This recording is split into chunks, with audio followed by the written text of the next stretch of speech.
রাজধানীর গুলিস্তান থেকে ঝটিকা মিছিলের সময় আওয়ামী লীগের 11 নেতাকর্মীকে আটক করেছে গোয়েন্দা পুলিশ ডিবি। ঘটনার সত্যতা নিশ্চিত করেছেন DMP media and public relations বিভাগের উপ পুলিশ কমিশনার মোহাম্মদ তালিবুর রহমান। মোহাম্মদ তালিবুর রহমান জানান, রাজধানীর গুলশান থেকে ঝটিকা মিছিলের সময় আওয়ামী লীগের 11 নেতাকর্মীকে আটক করেছে গোয়েন্দা পুলিশ। এদিকে আলোচিত চিত্রনায়িকা নুসরাত ফারিয়া কারাগারে। জুলাই আন্দোলন কেন্দ্রিক ভাটারা থানাধীন এনামুল হক হত্যাচেষ্টা মামলায় তাকে কারাগারে পাঠানো হয়েছে। সোমবার ঢাকা মেট্রোপলিটন ম্যাজিস্ট্রেট নাসরিন আক্তার তাকে কারাগারে পাঠানোর আদেশ দেন। এর আগে মামলা তদন্ত কর্মকর্তা ভাটারা থানার উপপরিদর্শক মোহাম্মদ বিল্লাহ ভুইয়া তাকে কারাগারে রাখার আবেদন করেন। আসামি পক্ষের আইনজীবী জামিন আবেদন করেন।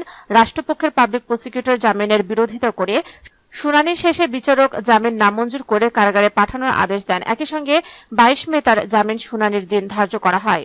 থাইল্যান্ডে যাওয়ার পথে বিমানবন্দর থেকে নুসরাত ফারিয়াকে আটক করে পুলিশ। এরপর তাকে গ্রেফতার দেখানো হয়।